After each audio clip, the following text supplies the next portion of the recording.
সুপ্রিয় দর্শক, আসসালামু আলাইকুম। আজ 16 নভেম্বর 2023। দেশ বিদেশ থেকে যারা যুক্ত হয়েছেন সবাইকে স্বাগতম নতুন একটি ভিডিওতে। একটি ভুলের কারণে প্রায় 16,000 কোটি টাকায় নির্মাণ করা হচ্ছে আলাদা আরেকটি সেতু। যদি প্রথমে এটির ডিজাইন পরিবর্তন করে রেল লাইনটা সাইডে না দিয়ে যদি পিলারের মাঝ বরাবর বসানো হতো তাহলে এই সেতুতে ফাটল দেখা দিত না। পিলার থেকে বেশ দূরে ট্রেন চলাচল করায় অতি কম্পন ও ওজনের কারণে 2008 সালে সেতুটিতে ফাটল দেখা দেয়। পরবর্তীতে সেটি রিপেয়ার করে আবারও ট্রেন চলাচল শুরু হয়, তবে সেটি যথেষ্ট ধীর গতিতে, ঘন্টায় মাত্র 20 কিলোমিটার গতিতে ট্রেন চলাচল করে, যার ফলে এই সেতুতে একটি ট্রেন পার হতে সময় লাগে 30 মিনিটের মতো। যার ফলে অপর দিক থেকে আসা ট্রেন অপেক্ষা করে স্টেশনে, আর তাতেই ঘটে শিডিউল বিপর্যয়। বিশেষ করে ঈদের সময় ভোগান্তি বাড়ে কয়েক গুণ। এমন যখন অবস্থা, ঠিক তখনই বাংলাদেশ সরকার উদ্যোগ নেয় নতুন একটি রেল সেতু নির্মাণের। বন্ধুরা, মূল সেতুর পাশাপাশি দুই পাশে সংযোগ সড়কের কাজও চলছে একসঙ্গে।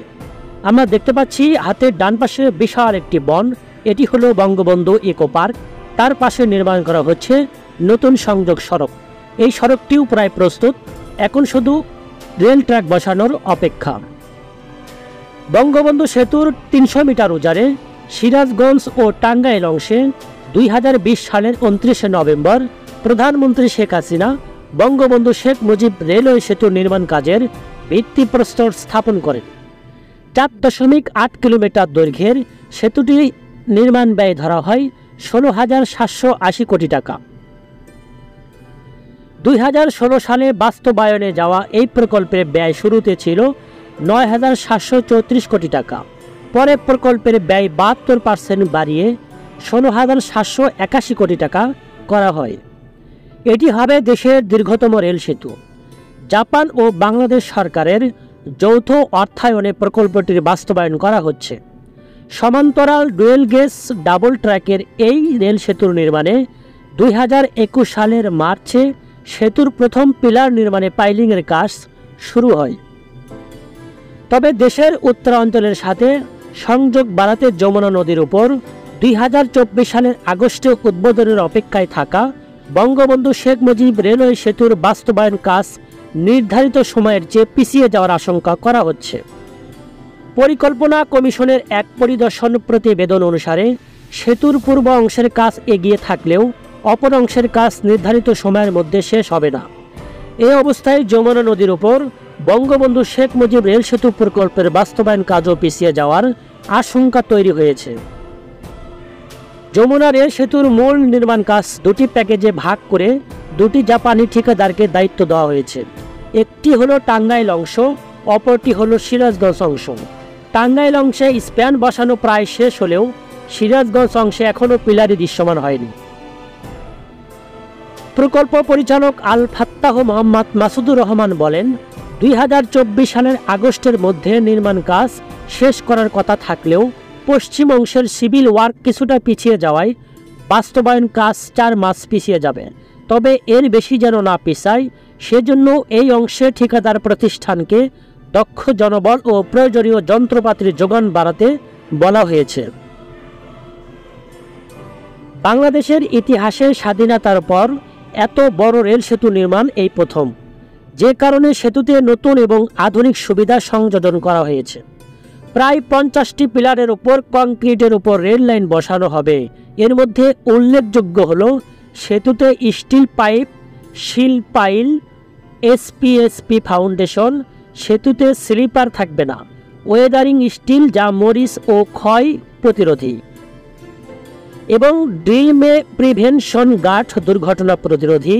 এরকম নতুন প্রযুক্তি ব্যবহার করা হয়েছে। অনেকেই বলেন যে এই স্প্যানগুলি এতটাই মরিচা ধরা কেন? বলা হচ্ছে এটি ভিয়েতনাম থেকে একেবারে অত্যাধুনিক প্রযুক্তিতে তৈরি করা হয়েছে, যেটি 100 বছরেও কোনো মরিচা ধরবে না।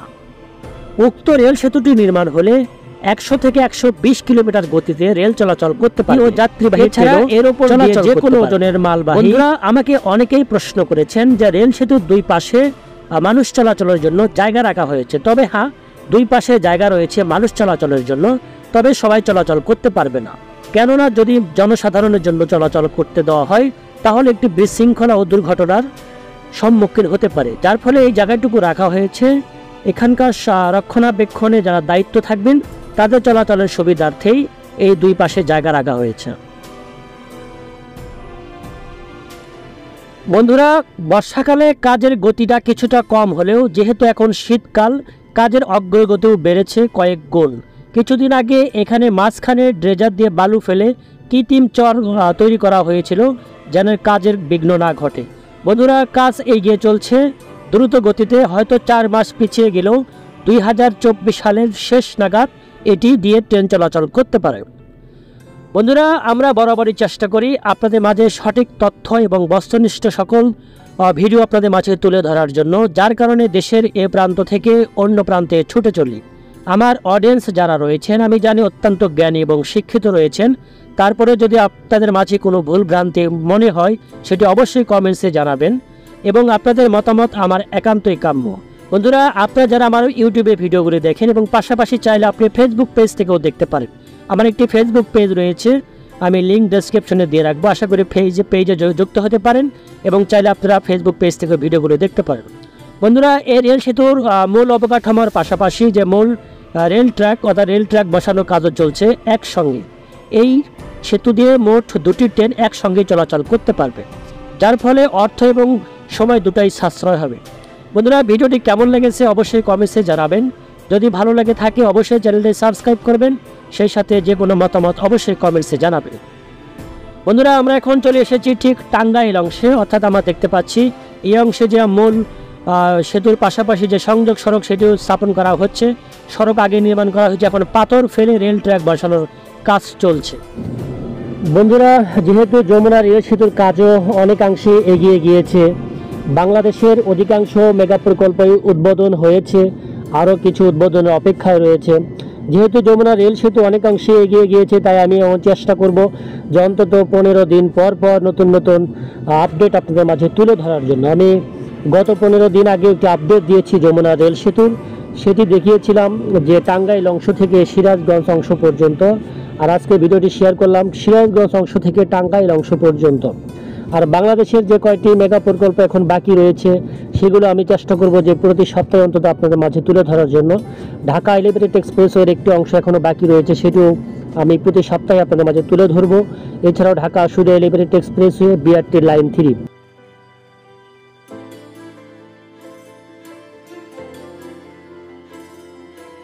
তো বন্ধুরা, দেখা হবে আগামী কোনো পর্বে।